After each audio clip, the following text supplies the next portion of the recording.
This is something that hasn't happened since the 25th of April, 1974. In this election, Chega has become the second largest party in Portugal. We did not win this election, but we made history because we put an end to everything that has happened in this country in recent years from a party political point of view.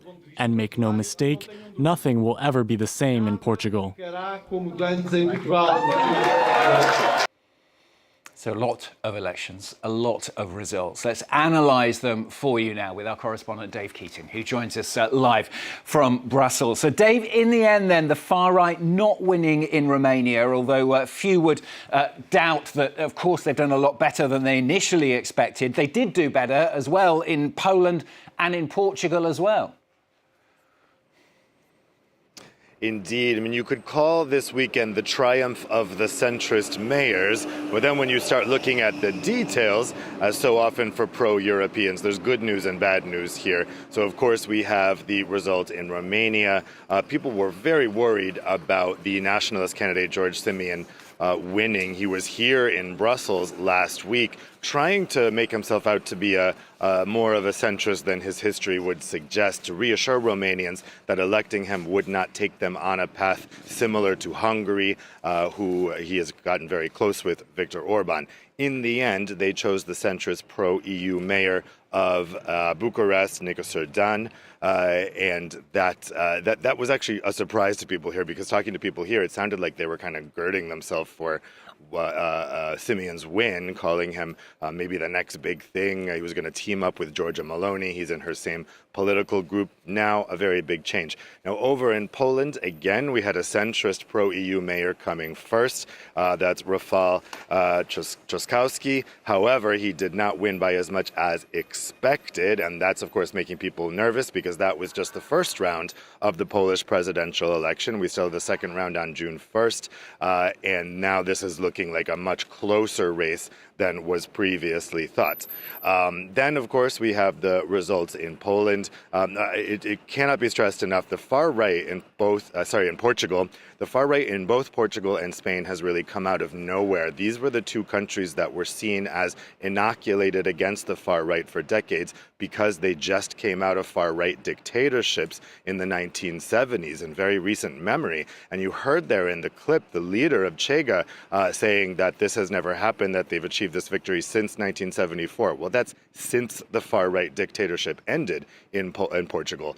So this is obviously very worrying. Both Chega in Portugal and Vox in Spain, very new phenomenons. It looks like they'll have 58 seats in this new parliament. Just in 2019, they had 1 seat in the parliament. So they have really come out of nowhere here. So it's temporarily, certainly, good news, a sigh of relief. We could see that from European Council President Antonio Costa sending out a message congratulating Nicu Surdan and saying that Romanians had chosen the European path here, making it clear that from Brussels' perspective, this was seen as a pro-EU or anti-EU vote, and that electing the nationalist candidate might have put Romania on the same path as Hungary and Slovakia, countries that, it's often speculated may be on a path out of the European Union. In the end, Romanian citizens didn't want that, though it was looking close initially, and it was looking like Simion was going to refuse to accept the result, just like his hero Donald Trump. In the end, he did concede because the margin was just too big for him to be able to have that be a successful strategy.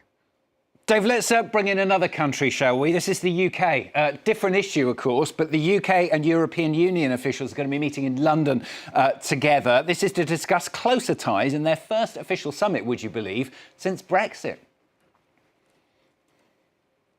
Yeah, I mean, expectations for this are being dampered, but I think that the result that we're going to get today will be significant. Negotiations about this are going down to the wire. Even this morning, we don't know exactly what's going to be announced here. What does seem to be in the bag is this military cooperation agreement. That's going to enable the UK to participate in this new arms procurement scheme that the EU is launching for joint military equipment buying. Initially, it looked like they weren't going to be able to buy equipment from the UK as part of this Buy European scheme. This agreement they're striking striking today will enable that, both for the UK to participate in the procurement and for the equipment to come from the UK, because it can't come from the US under the proposal as it stands. But the thing holding it up is fisheries.